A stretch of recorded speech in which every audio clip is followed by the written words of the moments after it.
Hello everyone, welcome back to my stream. So tonight I have a special thing to do, that something I've never done before, which is to process some radar data from Sentinel-1. Um, so the plan is to take a look at the process. I've never done it. I've seen it a few times, but never done it myself. It should be pretty straightforward, and I thought, well, why not show it? Because I'll need to do it for class actually to show it, to have my students do it.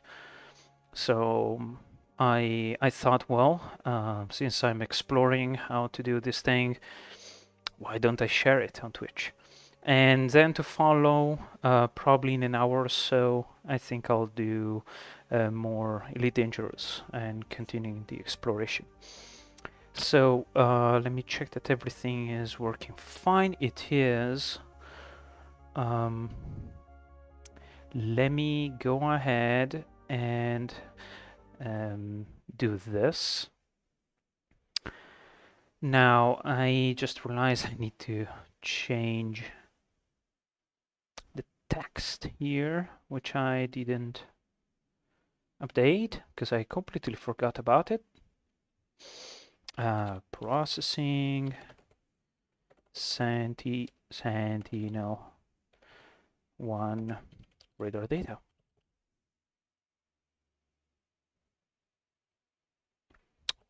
With the Sentinel toolkit, because that's what we'll be using.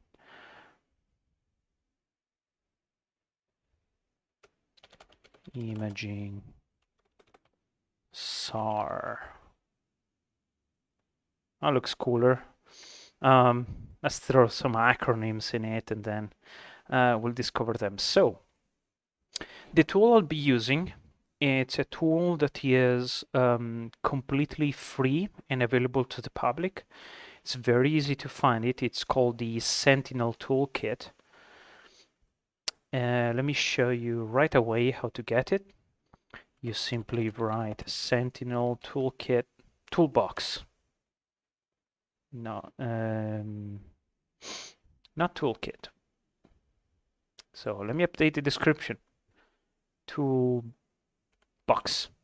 Doesn't really change much, but let's be accurate here. In particular, I'm using the Sentinel-1 toolbox, which is right here. So you click on that, and then it takes you to download. I believe here the link to follow is this one. And this one. And then you get to a web page where you can download your favorite version for your system. So it's available for all systems, which is very nice. All of this is public and free, so no registration, nothing needed. The only registration I need to do is for this other website, which is the Data Hub, where to get the data, but it's completely free, and then you have unlimited access to all the data, which is good. So that's where I got the data that I'm going to process today. I forgot to say that I'll be looking at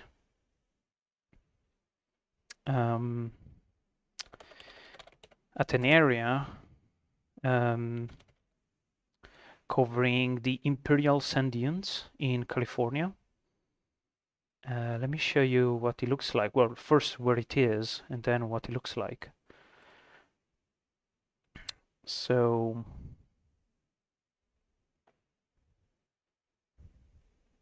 if it loads, we are kind of at the corner between California, Arizona, and Mexico. It's right here. I don't know, for some reason it doesn't show the border. Oh no, actually the border is right here, along the Colorado River. And if you look at satellite imagery, if you're not familiar with Imperial Dunes, it's a dune field. Lots of dune buggies. You can have a lot of fun there. So this is the dune field. It's a bunch of sand coming from some old lakes that used to exist here in this region. Now currently only the Salton Sea exists here. But basically there was a bunch of material being eroded from the mountains nearby, being discharged here on the plains, and then these sediments were then blown by wind and to form this dune field.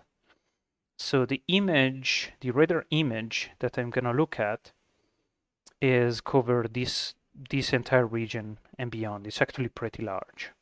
So we're gonna see mountains, we're gonna see plains, cultivated land. I believe we're gonna see a little corner of the Salton Sea and the dunes.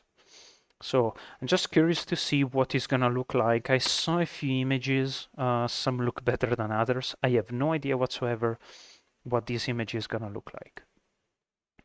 So I already loaded it here, and I simply used this open product function. So if I remember correctly, I'm following a video guide on YouTube, which is this video guide right here. It's from the Alaska Satellite Facility. So it's also public. You select this, then go to the radar tab, radiometric, and then I'm pretty sure it's just calibrate. This opens up this window.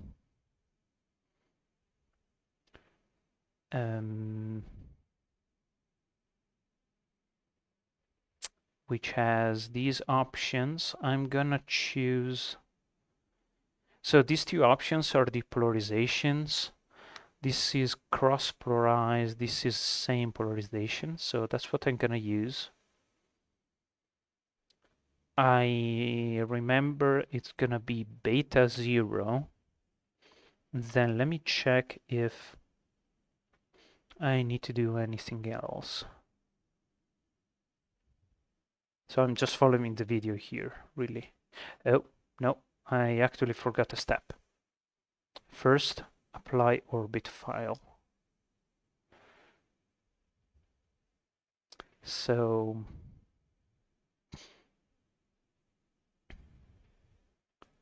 before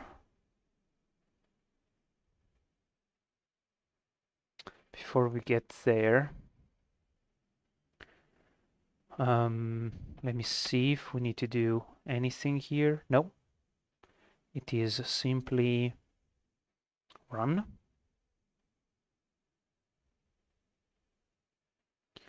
Some of these steps may take quite some time,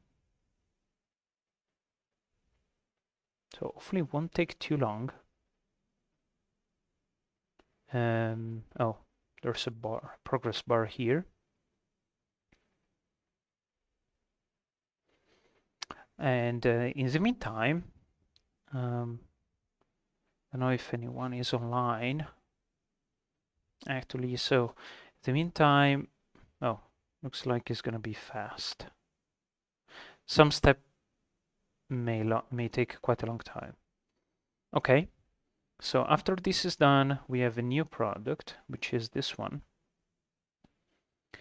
Then I believe the next one is calibration. Radiometric calibration, yes. Then we choose the bands, calibrate. I don't know why it keeps opening it in the other window. I'm gonna choose the same polarization because if anything it's gonna look better.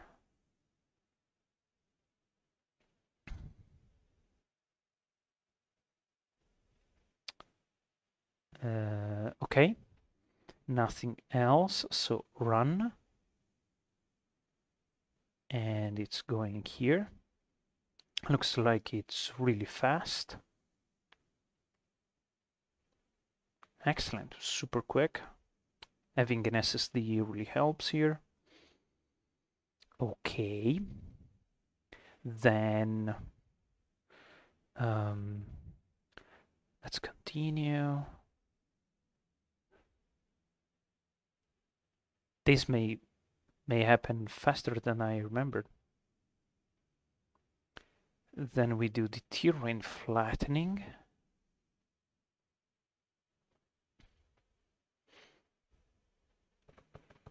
I wonder what these other options are too. Multi-temporary compositing.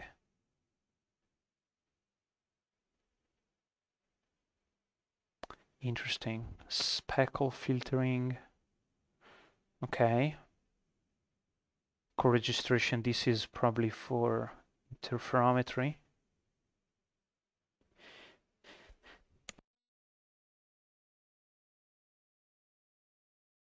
Excuse me, sorry about that. But I haven't taken my antihistamine in about a day, so I may take it very soon. The problem is that it makes me a little bit sleepy. So I usually try to take it only an hour before going to sleep, so it just helps me sleep. Not that I have issues, but you know, why not combine it?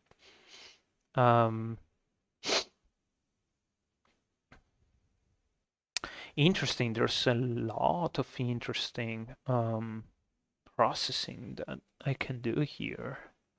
Anyway, terrain flattening is what we are interested in.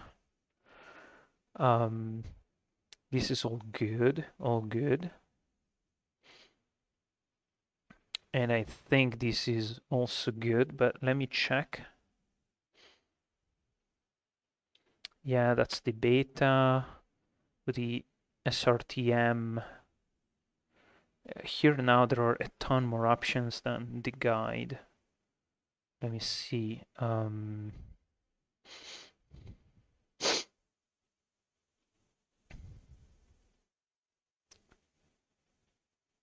Bilinear is fine.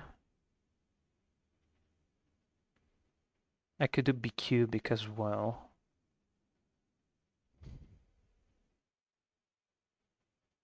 Bicubic is a bit more aggressive than bilinear though.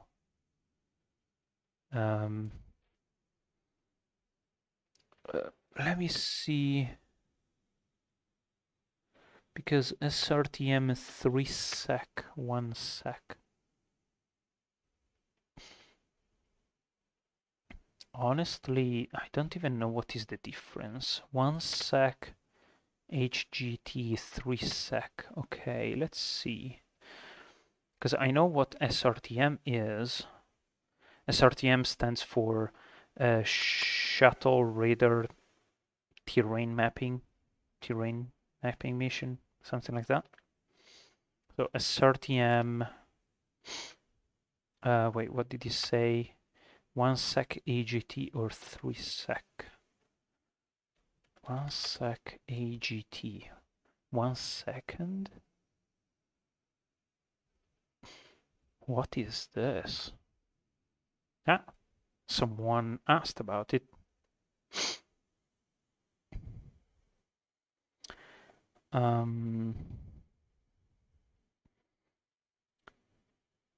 Oh, 30 meters versus 90 meters. I totally want 30 meters then. Because that's gonna be better.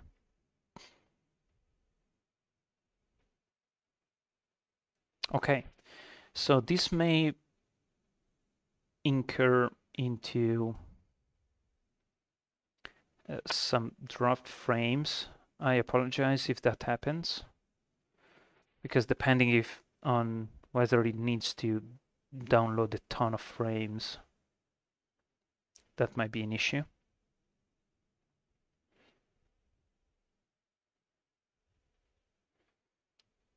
It also looks like it's really overloading my laptop.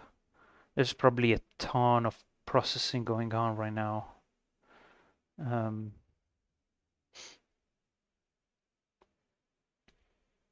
Uh-oh. Seriously?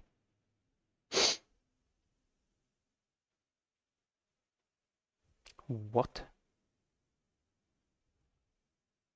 Uh-oh. No. Come on.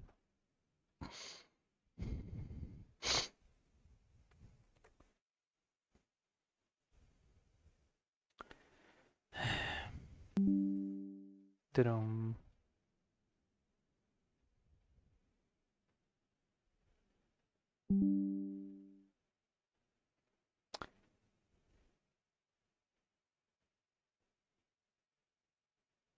Okay, the connection might have dropped.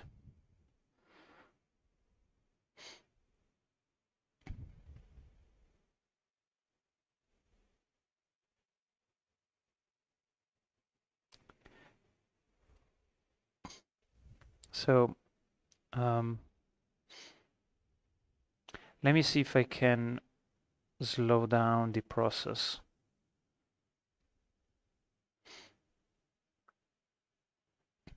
But possibly no.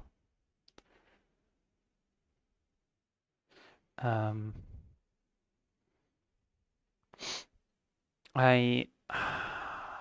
never done. I never changed the priorities in Windows 11. Let me check. Windows 11 change process priority.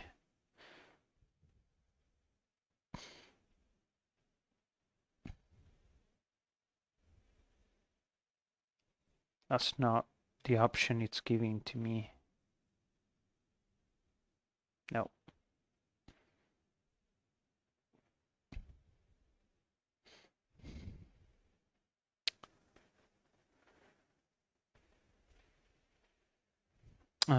Let me see. At least I'm not crashing or dropping frames anymore.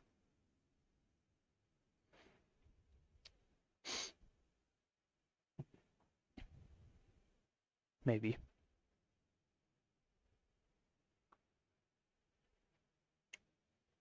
No, it's not showing this to me.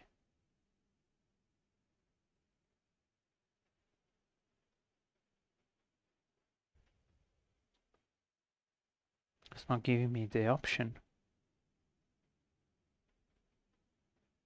Oh, here. Okay.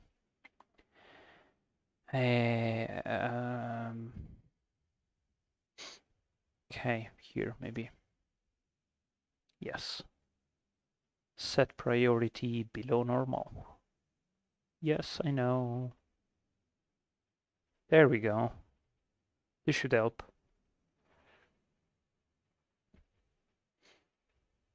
And this instead should be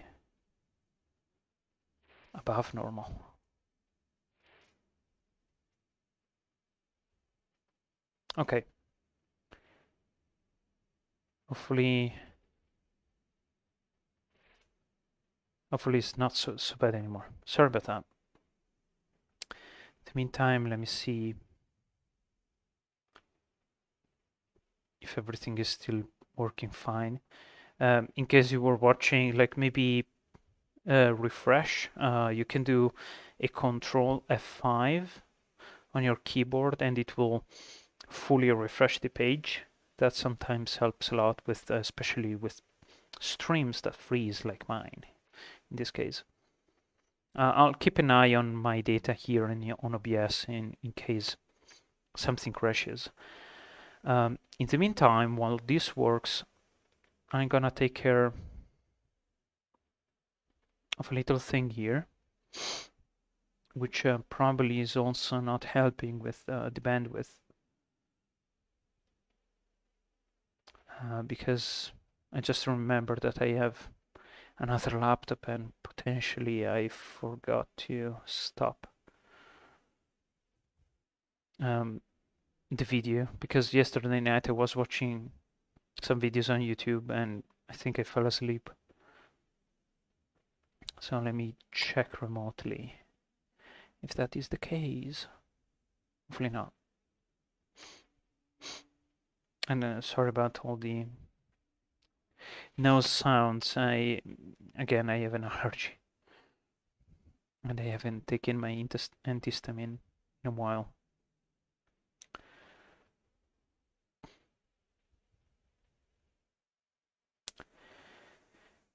This, in the meantime, this process seems to be almost complete, which is good. It was supposed to take a while, honestly, so um, let me see here.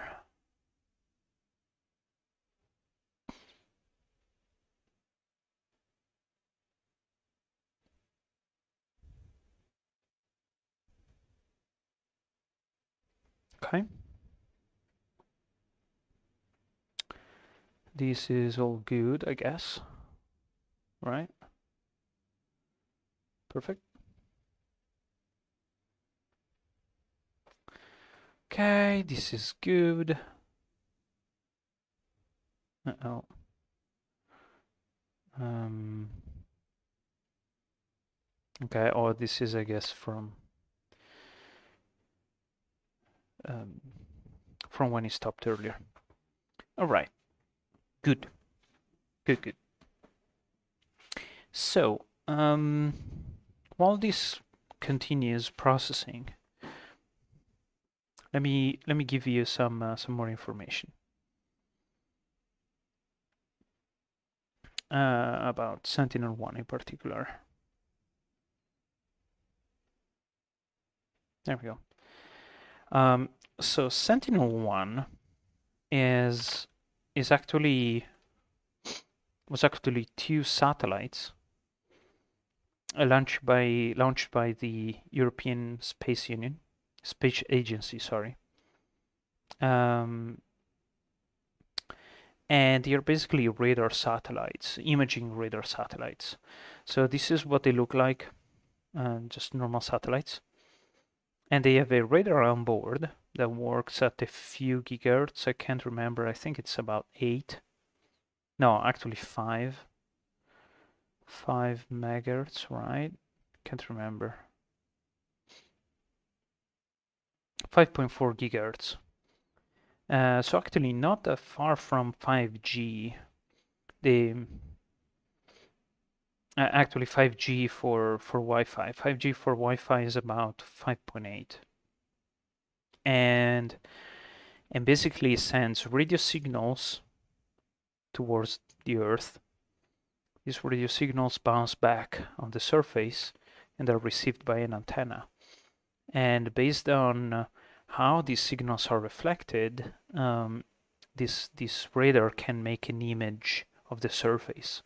The nice thing about radar is that it can go through clouds and it can work at night as well as day.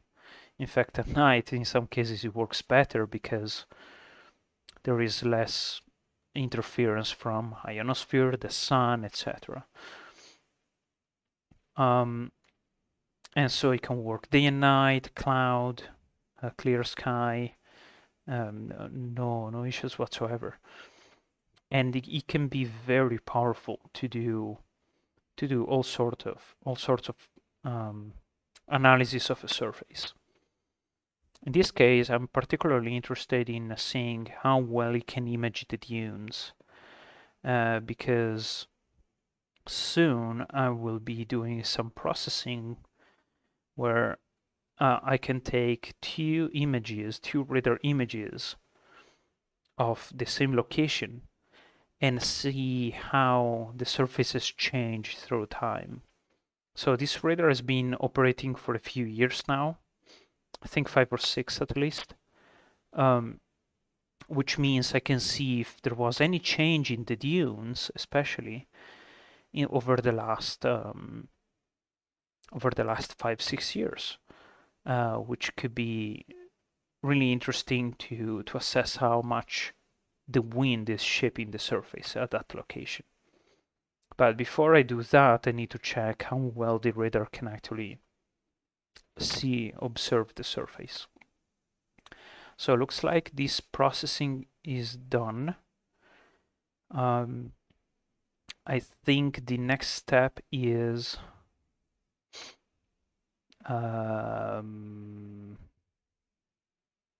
actually I don't remember what is the next step. So let me check what they do here in the guide, because they do the terrain correction. Oh yes, no, actually they haven't done the terrain correction yet. We need to do the geometric terrain correction here, which is gonna be this range Doppler terrain correction.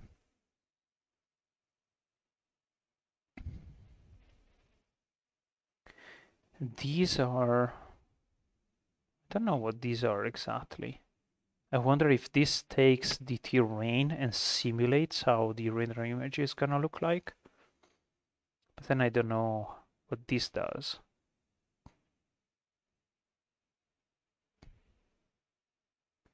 Okay, well, I'll do this.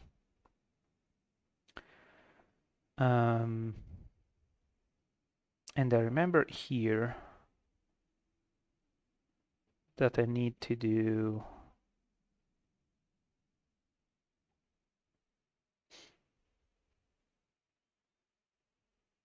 well, first I'm gonna use this.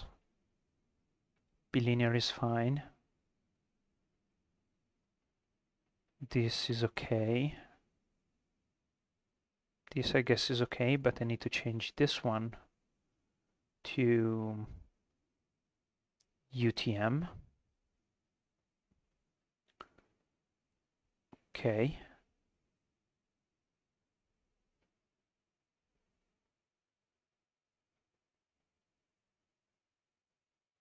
And I think this is all of it. Terrain correction.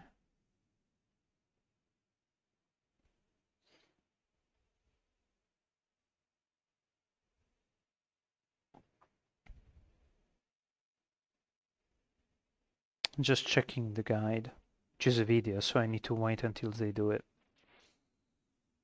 Yep, that's it. Okay, hopefully this doesn't crash anything. So let me see.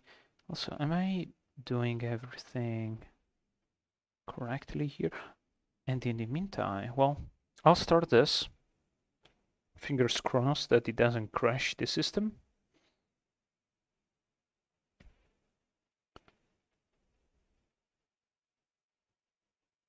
Apparently it's not, which is good. Okay. In the meantime, let me throw in a little bit of music.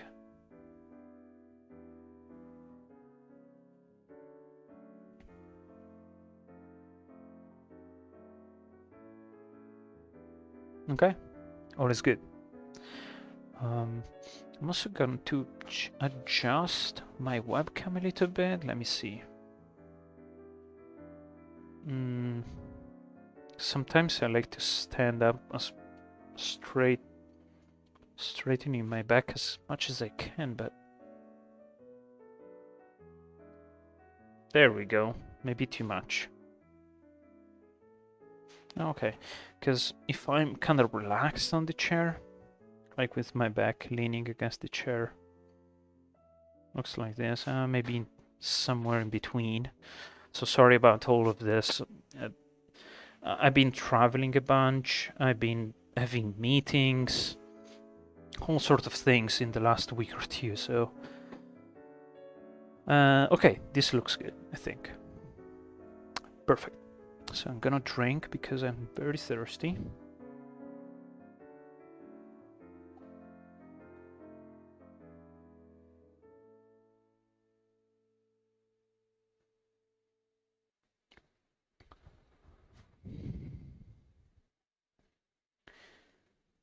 Let me see what are the options here too.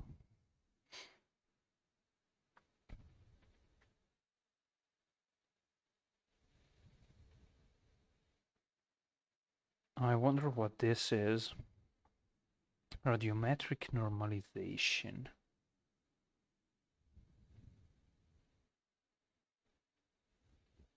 I guess this maybe takes into account the shape of the terrain to correct for radiometry. Not sure. So I've never really used too much, like this type of products too much. But I like to know more. So maybe sometimes I'll be experimenting with these. And if I can, I'm gonna stream about it. So if you want, you get to learn the process with me.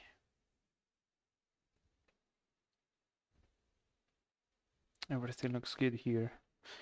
So it seems to be relatively fast. I was worried it might have taken like a long time because the guide says this step alone could take up to 45 minutes. I guess it depends on the image size as well.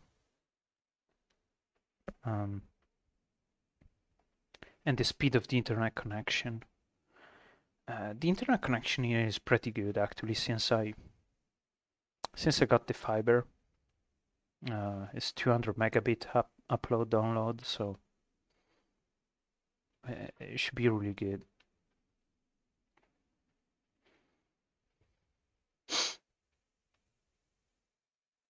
Okay, there we go. We can close this. And then I think that was the last step, right?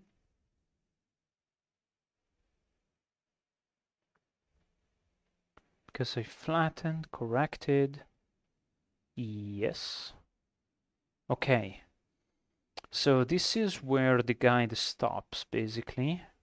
It says, well, you get an image.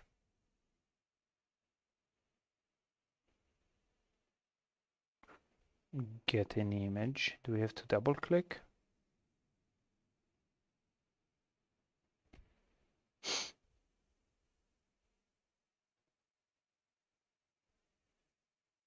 Open image window. Oh yeah. There you go. This is the radar image.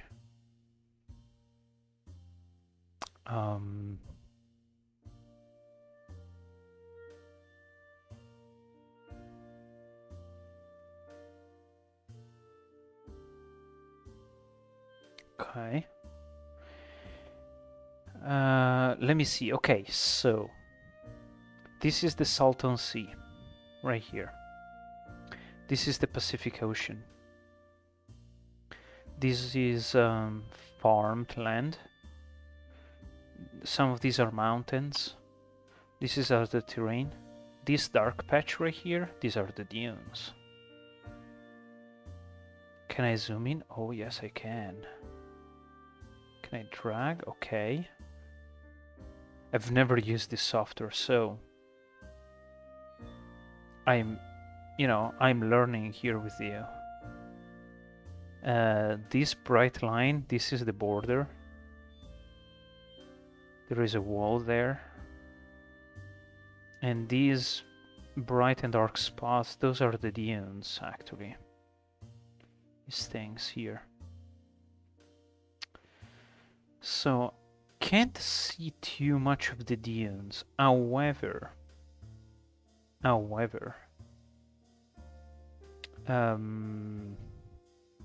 this might change. These are cities, towns, cultivated land. Mexicali right here, just south of the border. This is desert. These are mountains. Looks really good, honestly.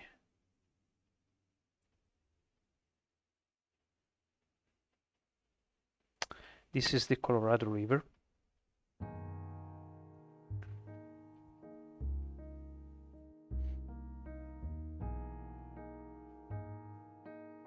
All very interesting.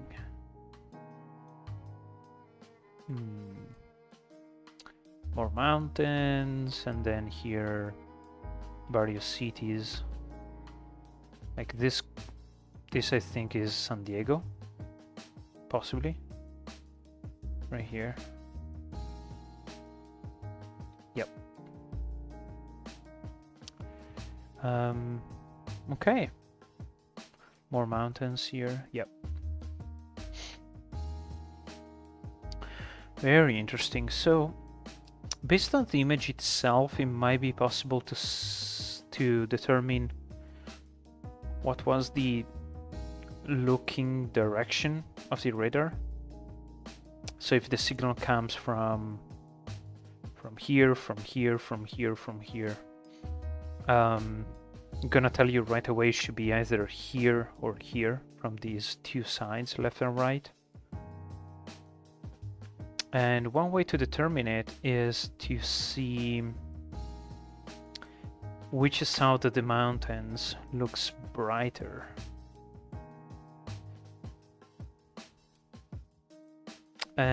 So this is a correction after the so-called foreshortening, which means this side of the mountain was shortened and this other side instead was compressed. At least that's what it looks like. So I think it was from here. Let me check though.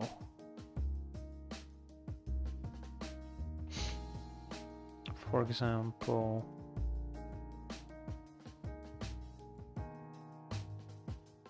here.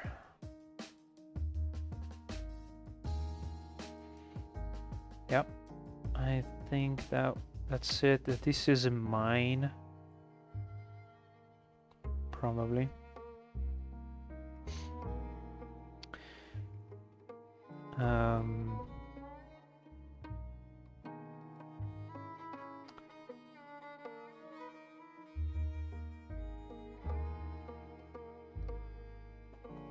Yeah, I'm tempted to say the look direction was from the southeast, roughly. East to southeast.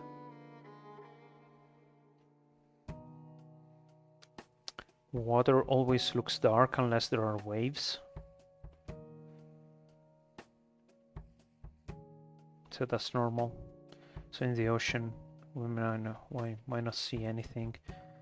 These are ships or platforms. In this case, these are ships. And this pattern is due to the fact that ships often have like the tower, which forms right angles. When you get a right angle, the signal bounces back to the radar, so it's very bright. It's called a corner reflector. And makes this pattern right here. That's absolutely normal.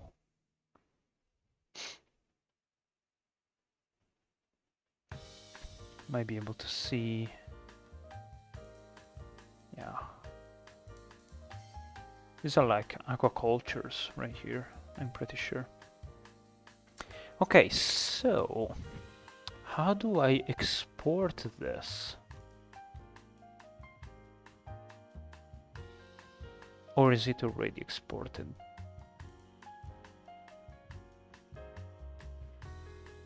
Also, linear from 2dB.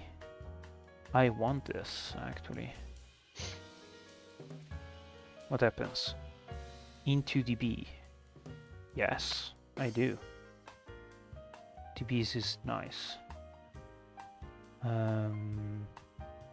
Open? Whoa. Okay. It's very bright.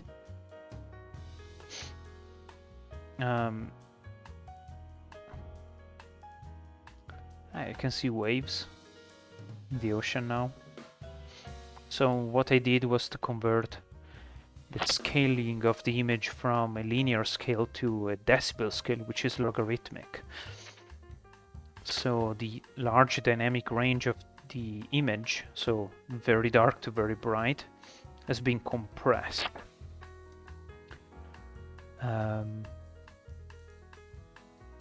Ah, you can totally see the dunes. Very well, actually. This looks neat. So these are the flat parts in between the dunes, and these are the dunes. These are the linear dunes right here. This is really nice. I didn't think it would look so great here.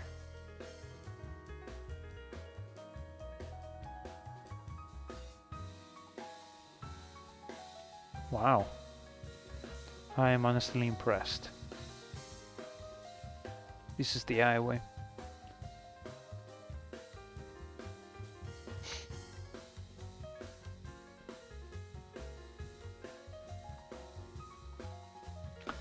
Okay, so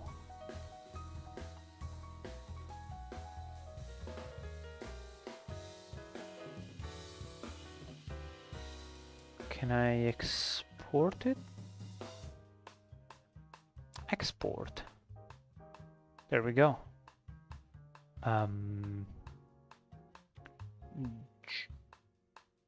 What is the difference? GeoTIFF?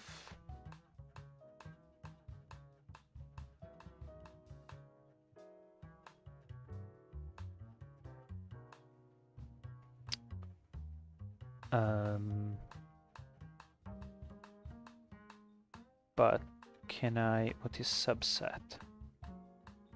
Oh. No, just the DB.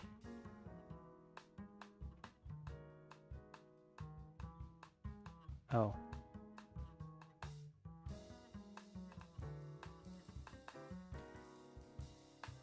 They're pretty big too. 2.4 gigabytes. The problem is okay.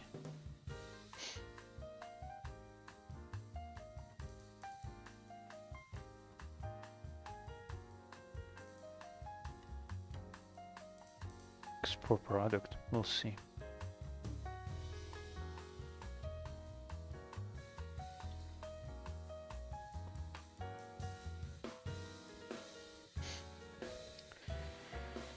In the meantime, I'm gonna open QGIS, which is another software that is completely free.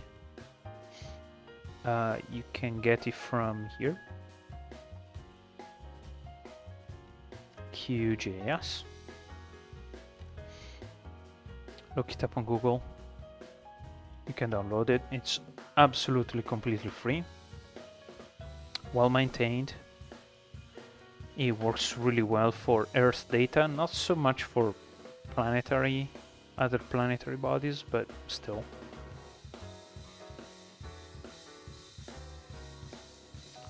Not too many complaints there. What happened? No, was still loading. Okay.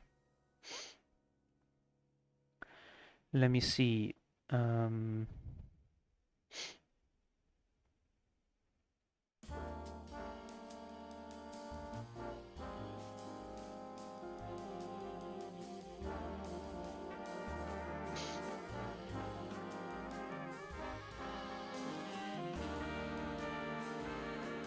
Okay.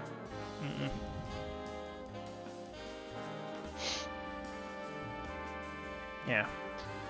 It's hugging down my computer a little bit, but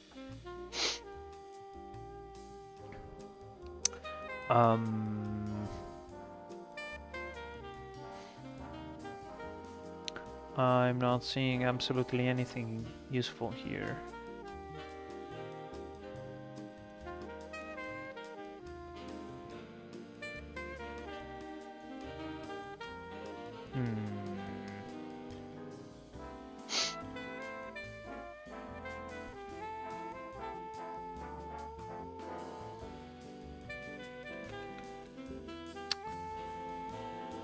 Let me see.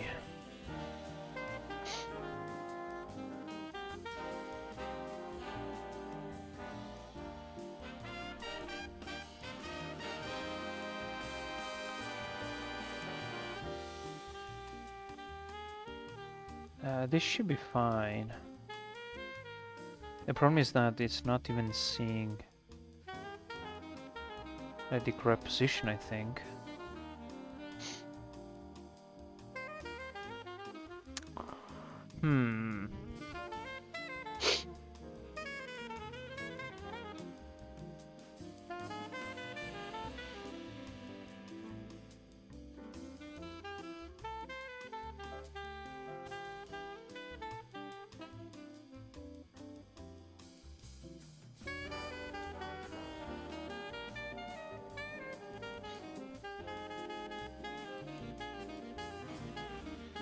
I'm trying to think here in the meantime, just in case you were wondering.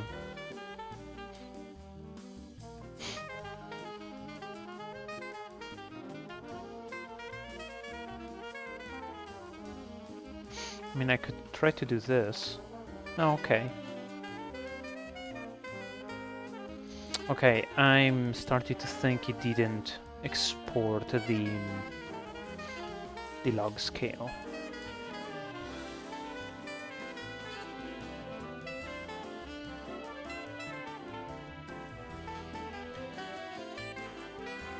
Okay.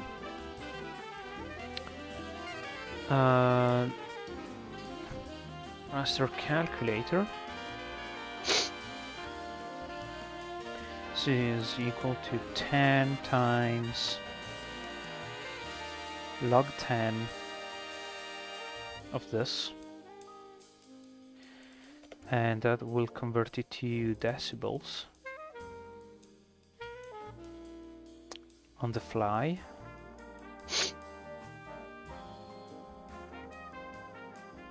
Right. Expression invalid. Why?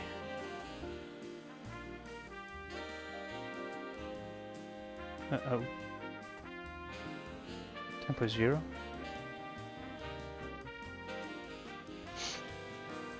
Why is the expression invalid?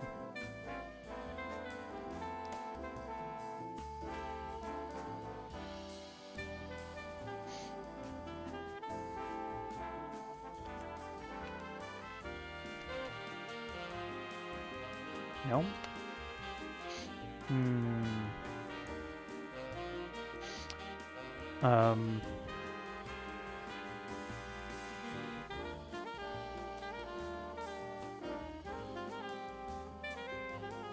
Is it because it goes below 0?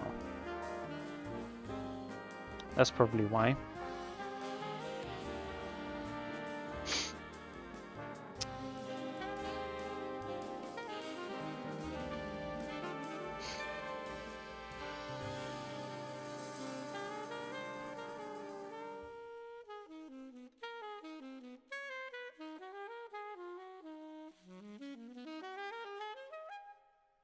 No.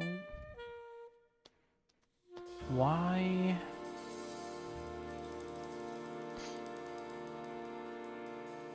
Like, can I read anywhere the amplitude? No, it doesn't do that. I haven't used this software in a while, so I'm not super familiar with it.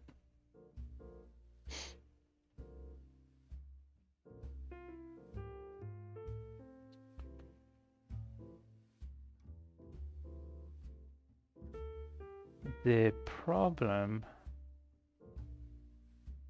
here is that I'm not really sure how to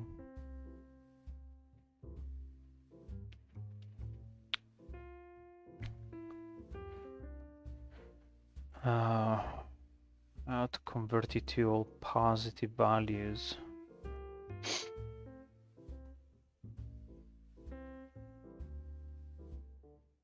Let me see, properties.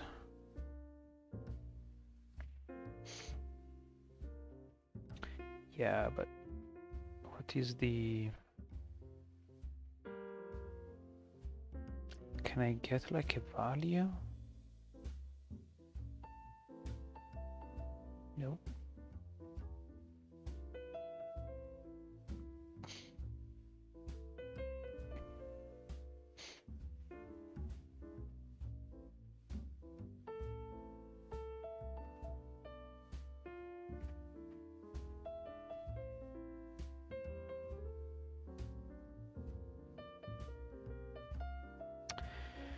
What can I do? What can I do? I just don't want to do like just a blind static shift. Can I check like the... Does he give me an histogram? Formation. Okay.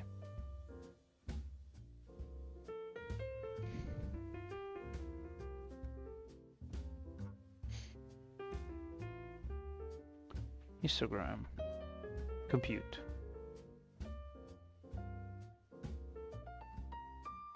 Let's see.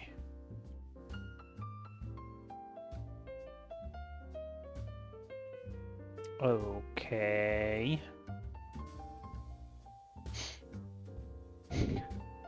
What?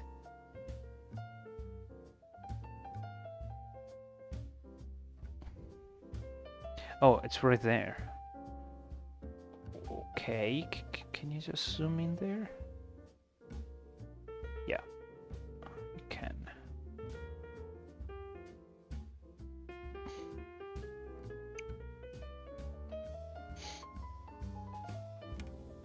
So, wait.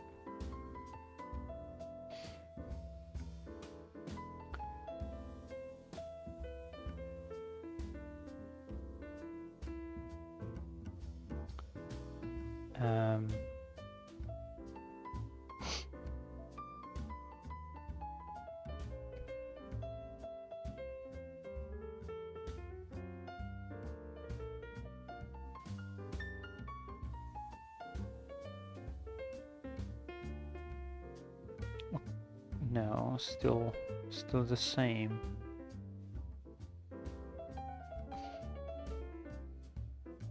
What if I do 0?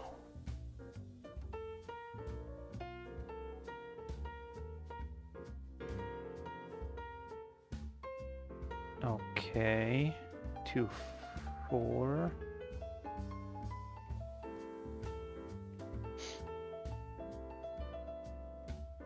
Three.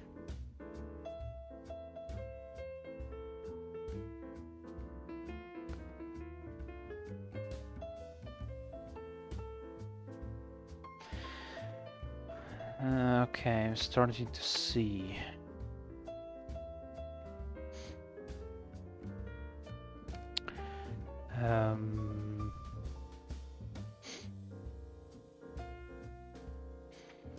So here,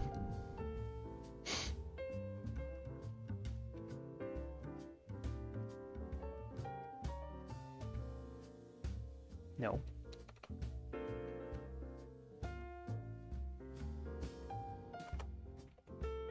Oh, okay. Expression valid. So can I just do it? The problem is that if it's a log, if you take the log of 0 or negative values, bad things happen.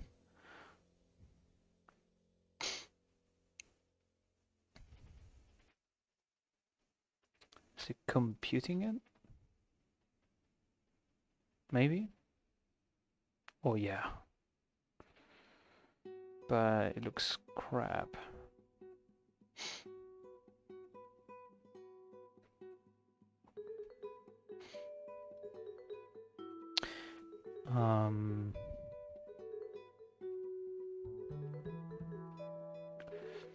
Well, I know why, probably.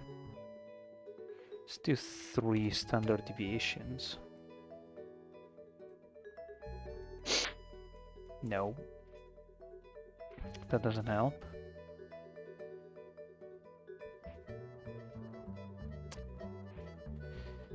Okay,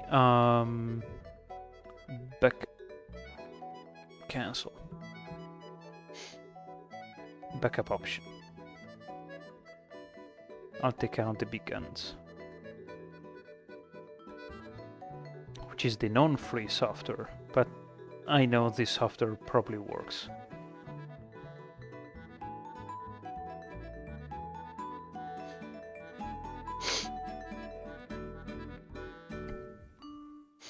Okay, I don't like this music too much, so I'll change it.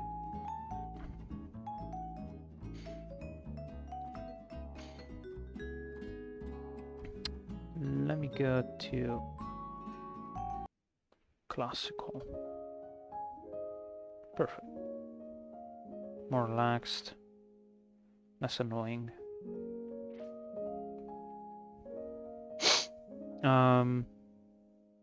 While the other software loads,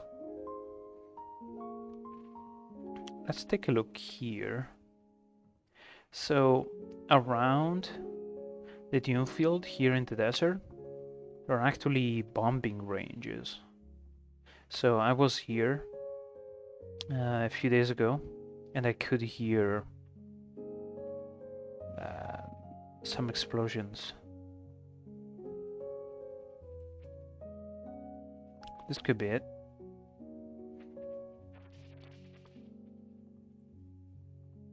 This stuff as well, possibly.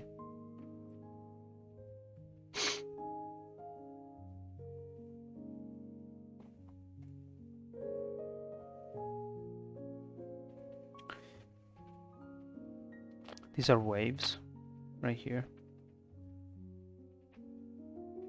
You can see the drainage patterns.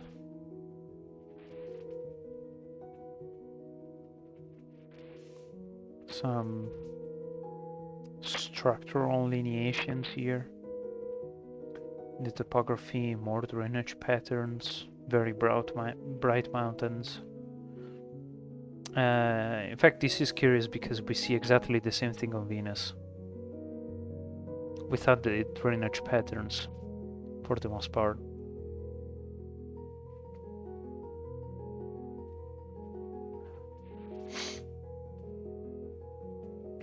But this is really cool.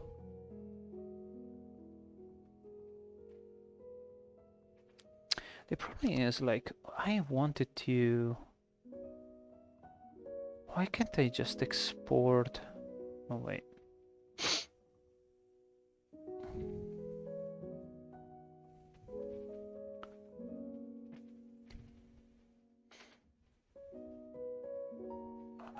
This thing.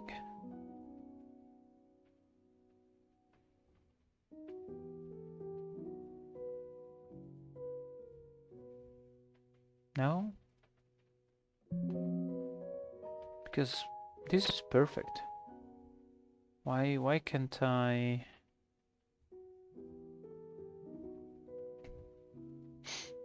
So if I do...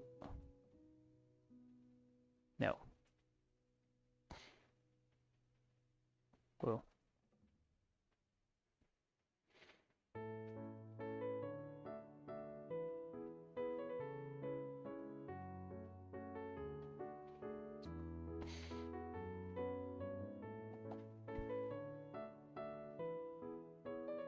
I don't know what this is exactly. No. Save a product has? No. This would be the right option, probably. Problem is that I want this product, the decibel version, without having to recalculate it. But in any case, let me see if I can do it here. I'll need to take this off this live screen because most certainly there is some kind of restricted information. Not that they have big secrets or anything, it's just that there might be things that I shouldn't show.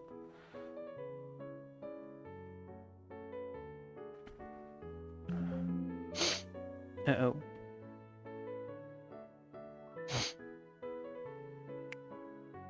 That's weird. What's the problem?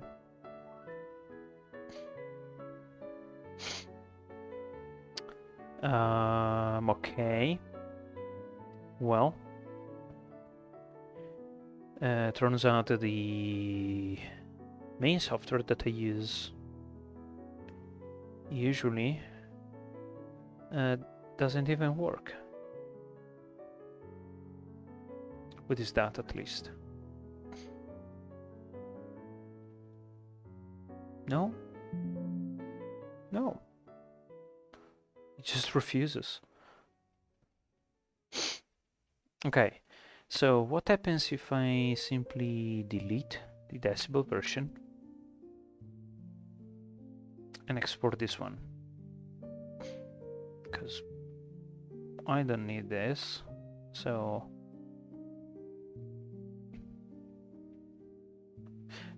well,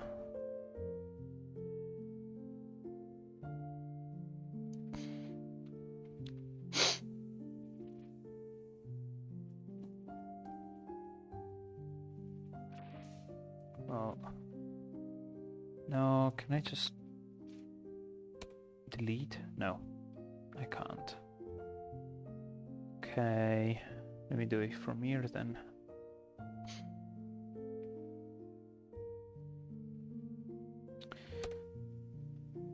Okay, then export GeoTIFF, export.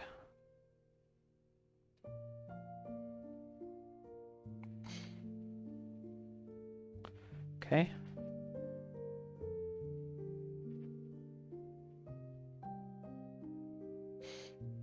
Excellent.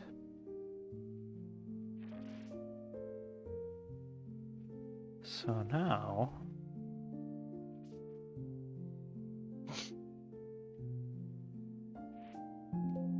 no, still can't export it. I don't know why.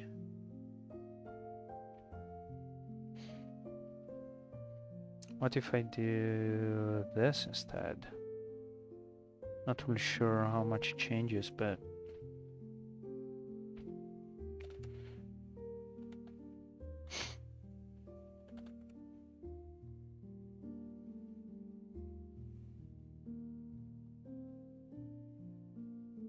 maybe it's gonna be a slightly different product.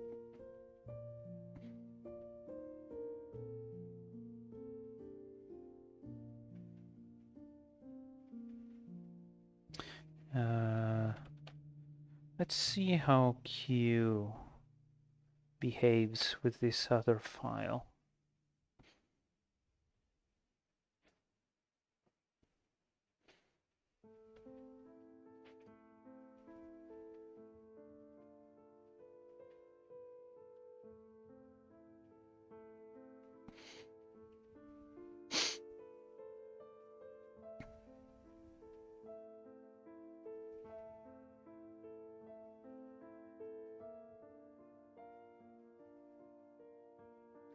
Same thing, I guess.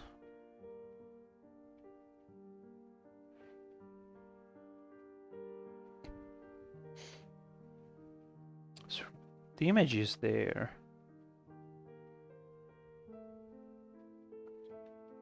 Same ranges too.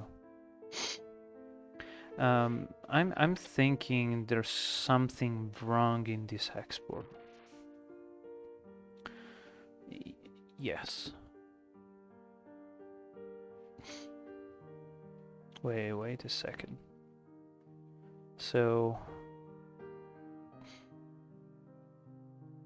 convert it to dB, which is what I would like to see. I open it, I close the other thing.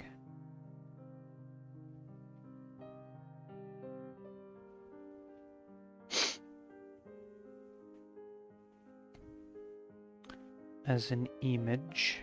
Oh.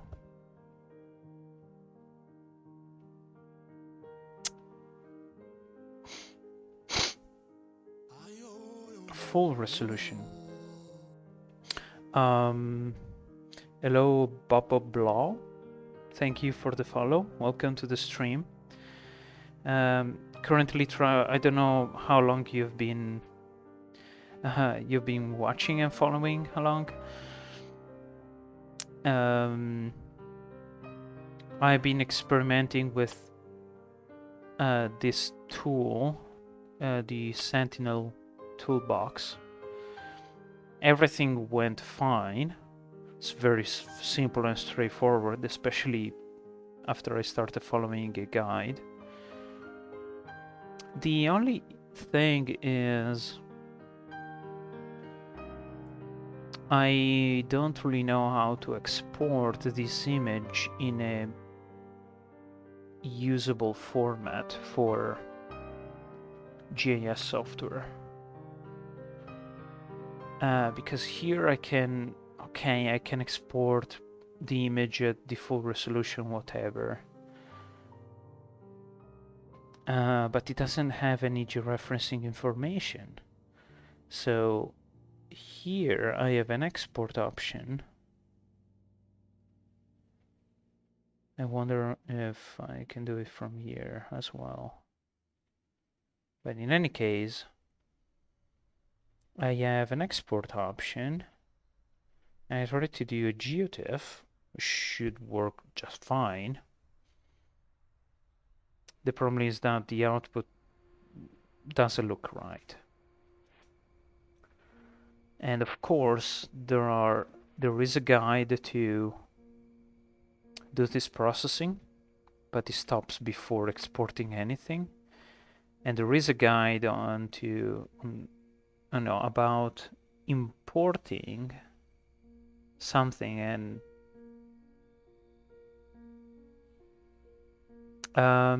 no, it is georeferenced. So the image is a level 1 product from Sentinel-1, so it's imaging radar. In this case, is same polarization, vertical, which is already georeferenced. And then I applied a bunch of corrections. So I applied the orbit file, then did the radiometric calibration, the radiometric terrain flattening, then I did the range Doppler terrain correction. So it has full georeferencing information. It's even corrected for the terrain. And in fact, it looks good, and I can tell that there is terrain correction because there is no more foreshortening in the mountains. Like you can see, it has been like stretched here because there was foreshortening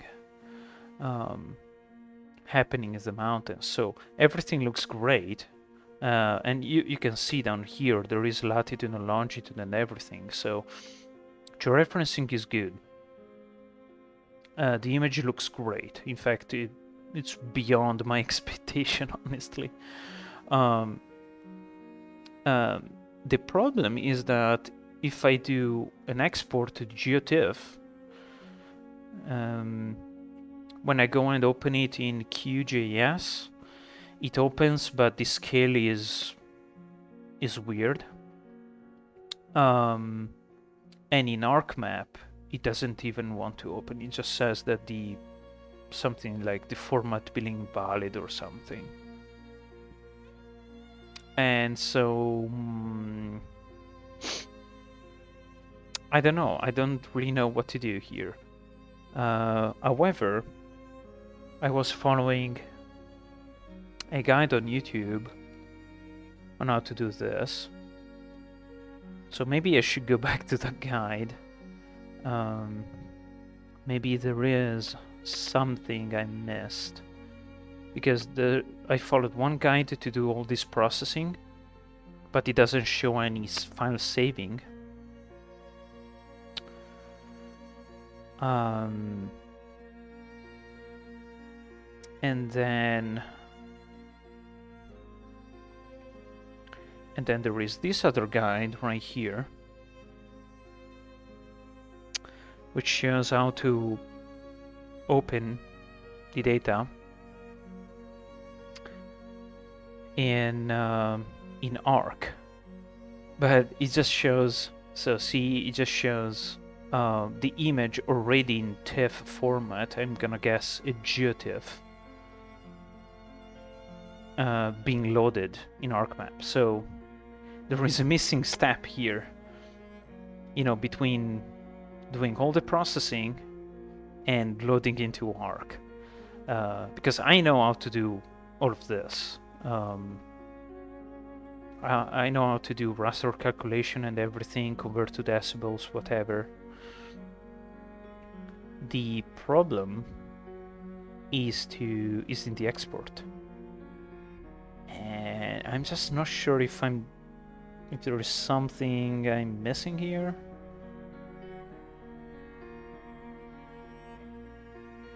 So you know what? Let me see what are my options here. None of these. None of these. So okay, there's just really one of these. I did GeoTIFF. It kinda hangs on this one. Let me see if there is anything else.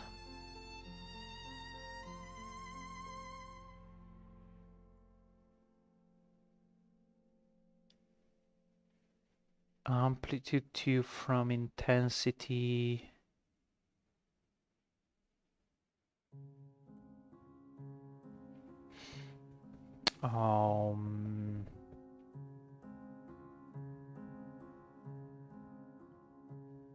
No, I'm fine with intensity. That's not an issue. So let me remove the decibel version. What the? Okay.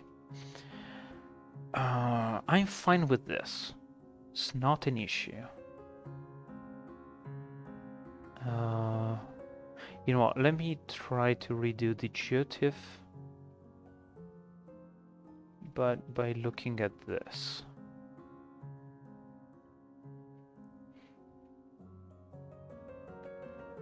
This looks good.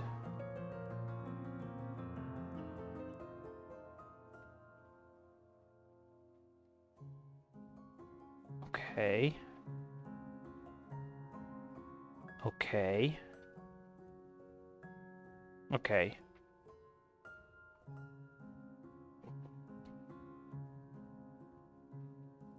What is this? I'm learning with you. Only have used QGIS for 2 labs in college. Total math experiences with ArcMap. Kinda me too. I actually started with QGIS over 10 years ago, but then I've always been using Arc.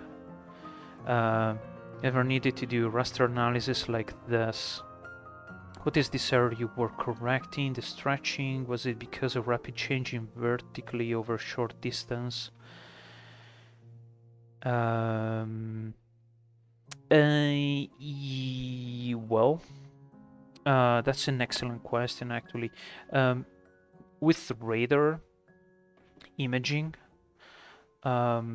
since this is radar imaging, you get a phenomenon called foreshortening, and it's due foreshortening imaging SAR.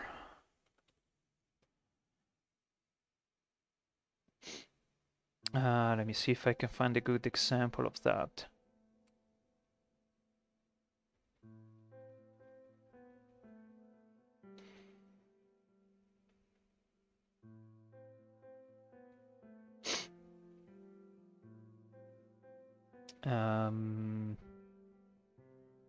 Well, maybe this.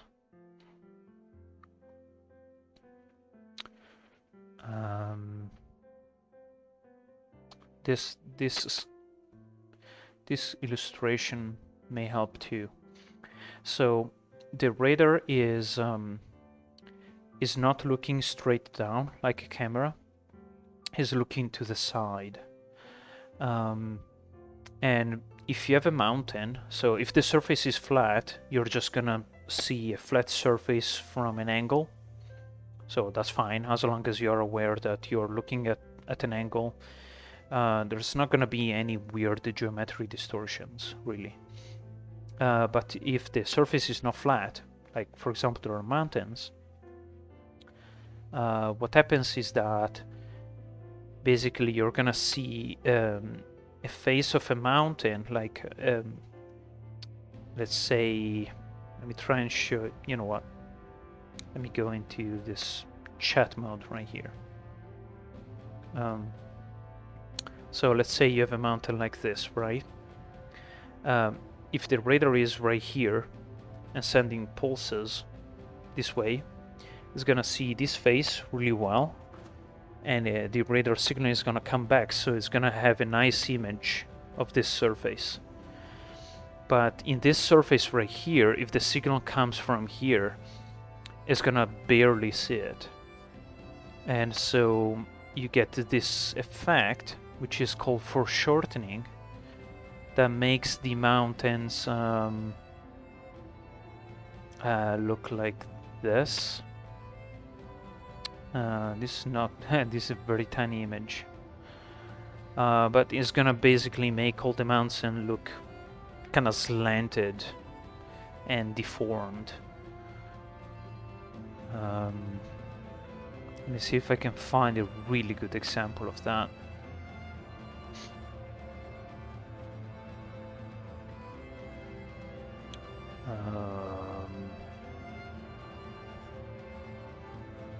Well, maybe this, if the image is large enough. Yeah, right here. So instead of seeing the mountains kind of nice and symmetrical, one side of the mountain is all compressed. The other side is nice and elongated.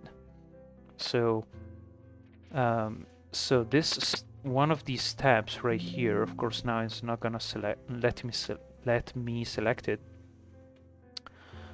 which is right here. I believe it's this step right here corrects for that effect, and it takes a previous digital elevation model and corrects for this geometric distortion using that digital terrain model. So the image is looking really good. Oh, I'm so sorry. My bad. So I was probably showing a bunch of images right here, but basically this is what I was showing. Instead of seeing the symmetrical mountains, you see one side of the mountain being super compressed right here, the bright stuff, and then the other side of the mountain, which is the side that is exposed to the radar. You know, nice and widespread, basically. Then try to picture times I saw somewhere mountains animated 3D terrain. Yeah, you may get the same effect actually sometimes, because like even if you take an image with a camera, you're gonna get the same effect, more or less. It's not gonna be quite the same thing, but almost.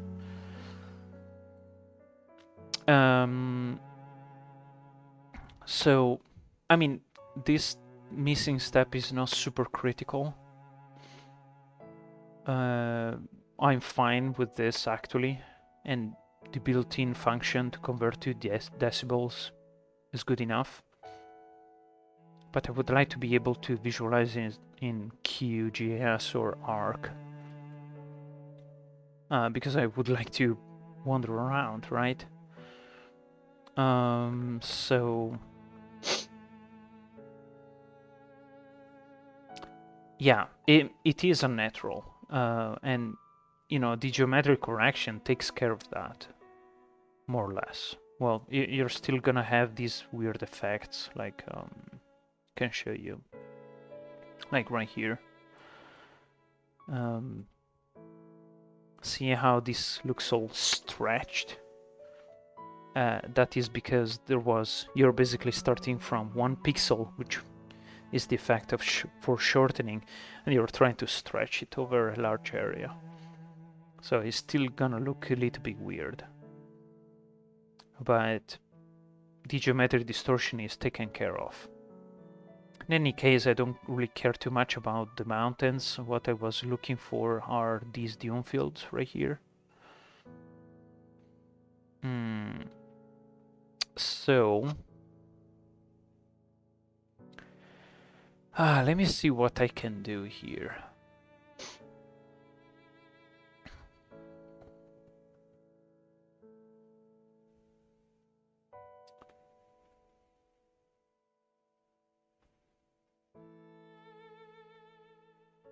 So, no, I don't want to do any of this.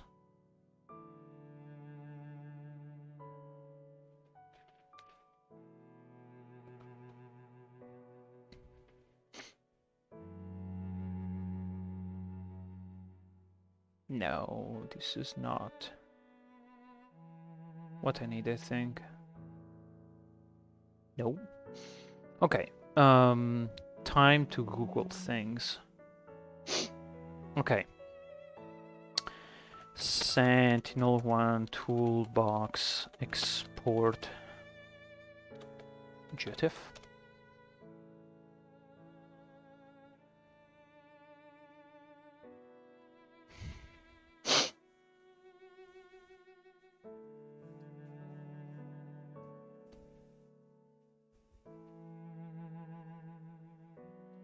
Okay.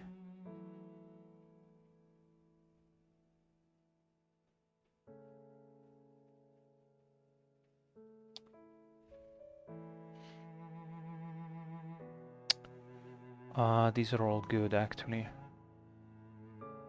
Well, there is a guide here. Not Sentinel-2, though. Okay, let me see. Actually, right here.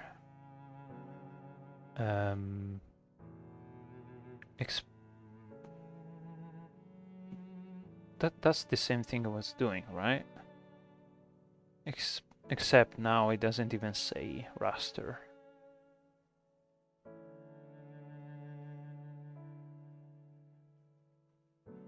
Okay, because this is old, 8 years ago.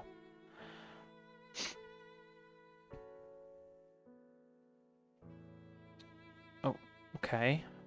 Choose the band. I have only have one, so it's straightforward. The file name, whatever.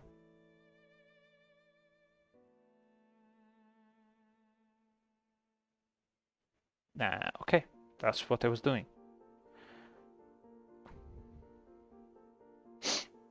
So, let's see what they do here.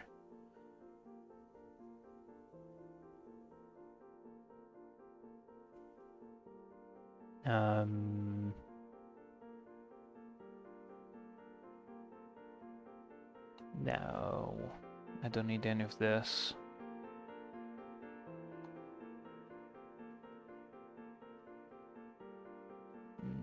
No.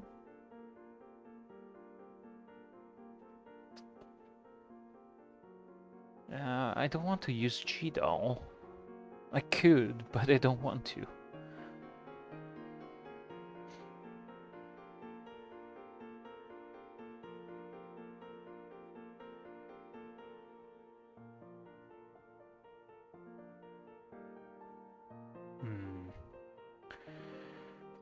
Let me see.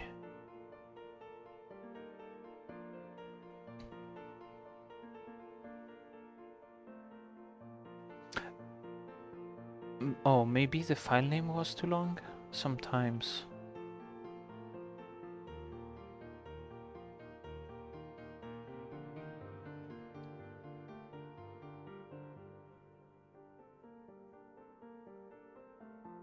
Aha.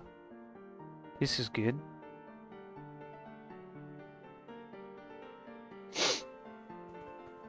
Okay. So if I convert it to dB, I get this, right? Which is the decibel version, which I like. Convert band.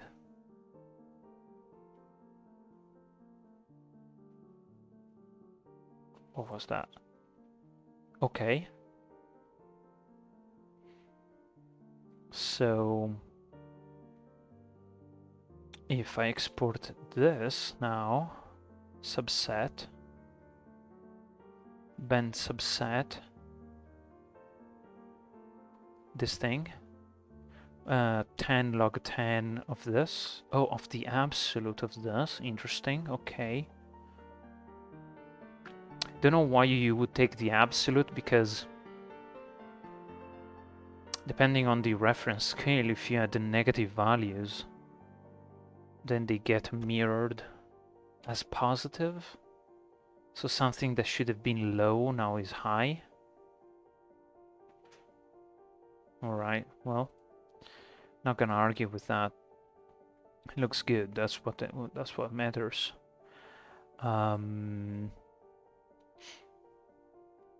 And then let me do test db. Although honestly, I should be able to just keep all the information because I want all this information. This is the image number, name, whatever, and the processing I did to it. And we are in 2023, and I should be able to have a long ass file name if I wanted to.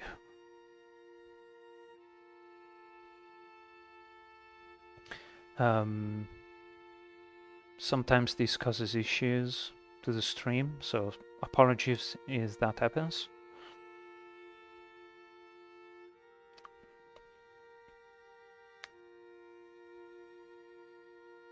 In any case, I won't stress too much on this because I'm starting to get tired of these issues, and I kind of want to play some Elite Dangerous to switch off my brain, because I've been working all day and oh man, I need some relax.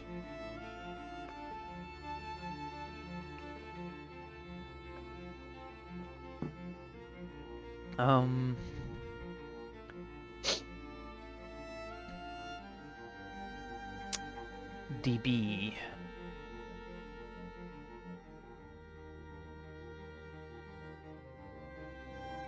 It's loading.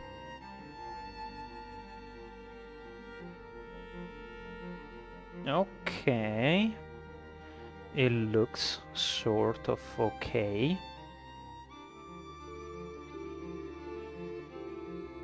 How often do I stream something like this? Not too often. I could stream it more often if you're interested.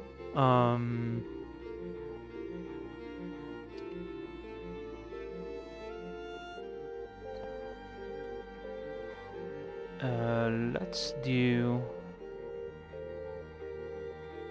2 standard deviations. Looks pretty good.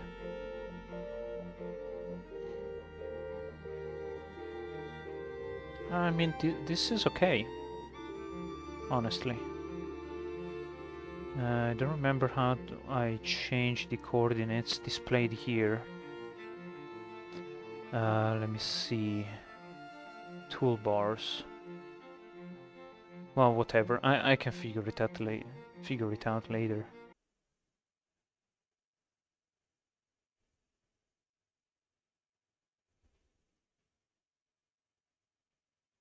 Okay. I think I'm back. Sorry about that. Let me see if I'm actually back. I am actually back, I think. Hopefully you're still there, Bubble.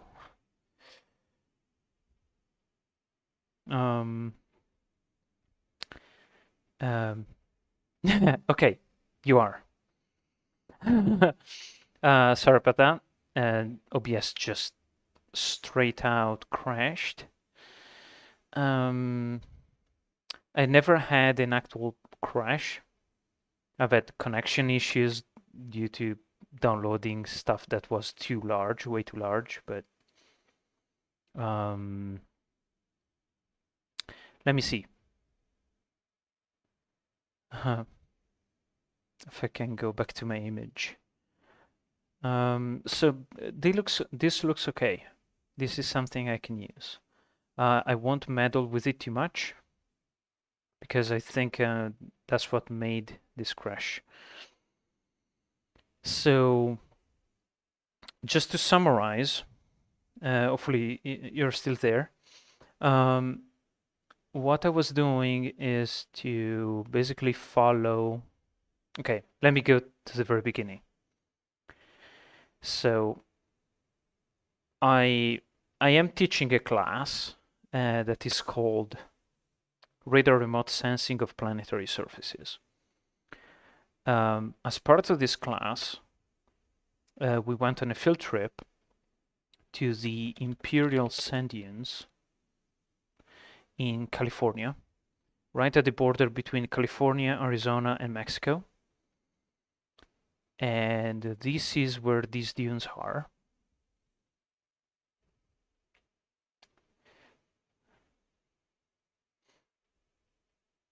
Let me go to satellite.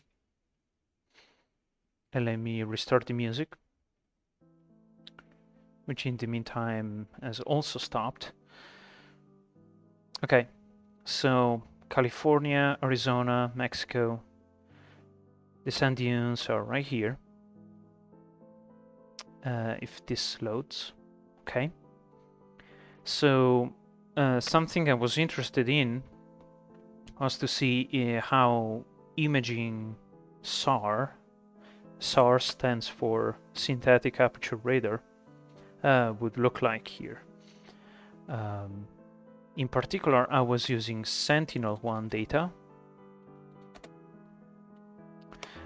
Sentinel-1 is a series of two spacecraft. One is not working anymore, there's only one.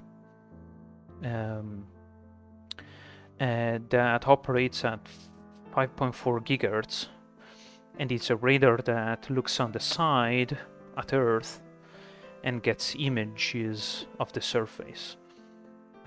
Because it uses radar signals, it doesn't care about clouds, it doesn't care if it's day or night, it's just gonna see the surface no matter what. Only in very few exceptional cases it may have trouble, but probably not even then. Like if, for example, if the ionosphere is particularly active. But even then, probably doesn't have too many issues. Now, so I wanted to look at this area. Sentinel-1 data is publicly available because it's a ESA mission that is public, and you can get it from the Sentinel data hub. The only thing you might need to do is to register. It's a free account, and then you have access to all the data you want. It's right here or here. And I was using this toolbox, which is called the Sentinel Toolbox, which is also free software that is publicly available, and you can get it here. Toolbox, right here. You can just download it. It's available on Windows, Mac, Unix. So no matter what system you have, unless you have a really weird system, like Solaris or something like that, it's gonna work. So anyone can download the data and process this. And the guide I was following is actually on YouTube, but you can probably find blogs or other guides that can do the same thing. And Sentinel-1 data processing guide. That's, I think, how I found it.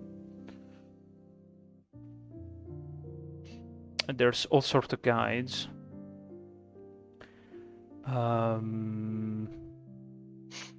I was following, I don't really see it here, but was following the Alaska satellite facility, just because someone suggested it to me. This one. This is the video I was following, but probably there's like hundreds of videos that do exactly the same thing. So so it's just 4 minutes, and it takes you over the main steps, which I will summarize.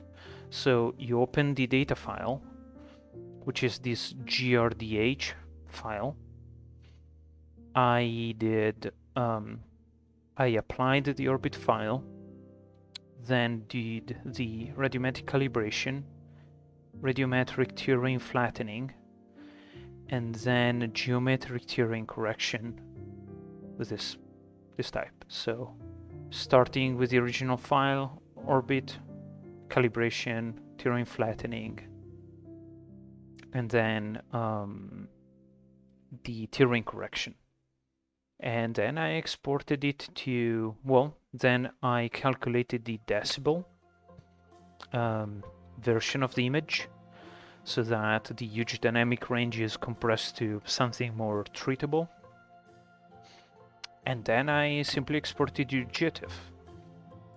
That's really all I did. Nothing else.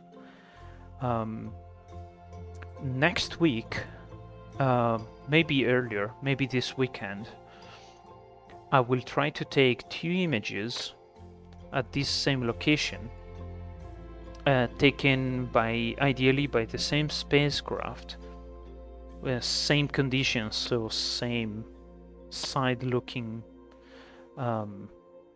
direction, and do these steps right here, which is radar interferometry.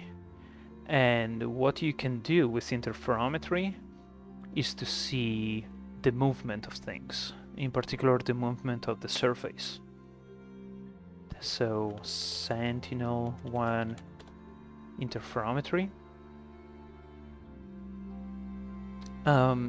yields these type of images, which are super trippy sometimes, but they show the movement of a surface. And yeah, it looks like this. So heavily used, for example, to see movements along faults after an earthquake. Also used to check like things like subsidence or terrain inflation. In this particular case, I'm interested in the movement of these dunes right here. Not really sure if anything will be visible, but Sentinel-1 has been operating for many years, 6, 7, maybe 8. So there is a chance that in all these years there has been enough movement in the dunes to be appreciated by this radar. If not, I may try to find some other radar product, maybe higher resolution that can yield like a better interferogram, which is the output of interferometry. If not, it would have been a good try, and I can try to look at some other region. You know, for example, somewhere where there's been a large enough earthquake. Okay, so that was it. Hopefully you found it interesting. If you have any questions, feel free to shoot them in the chat. But otherwise, I think I'll move on to Elite Dangerous because I would like to play it a little bit. I'm gonna take a quick break, just because I need to drink a little bit.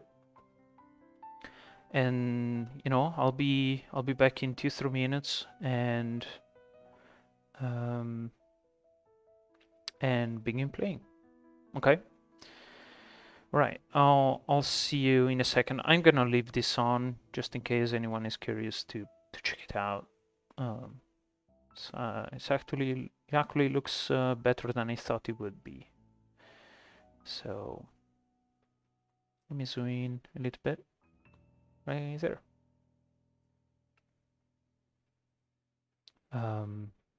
Yeah. So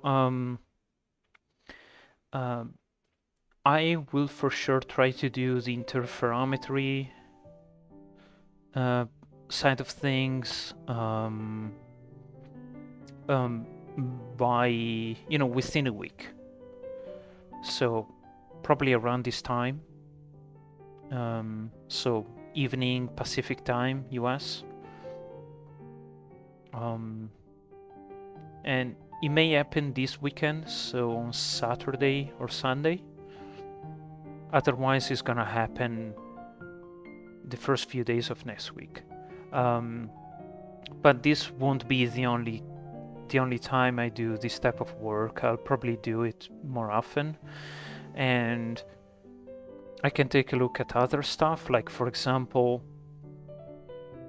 same things but on other planets, specifically Venus, because I think it's super cool. I've never really worked on that data, but for example, I've been following a bot on Twitter that basically once every few hours posts an image automatically of like a region of Venus. So this is Venus. It's not Earth. And for example, here I can already see a few things. So this looks like lava plains with cracks.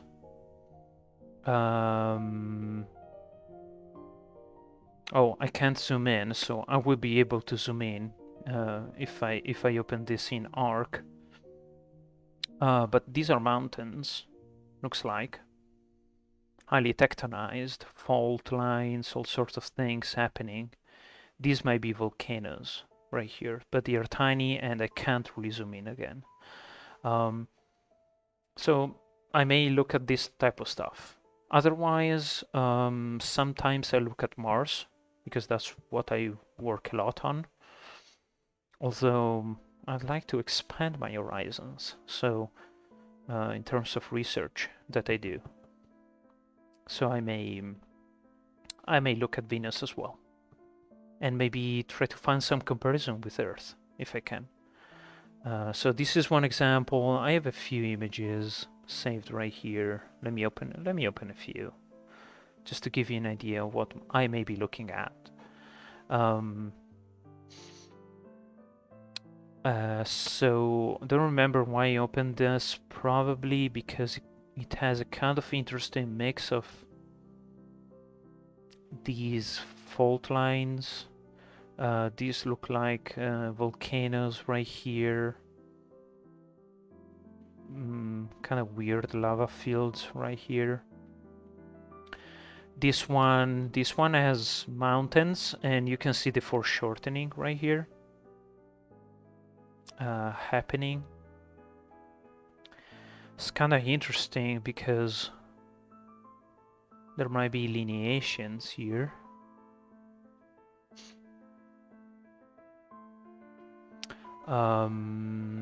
What about this one? Also a bunch of foreshortening here, but more highland type of terrain.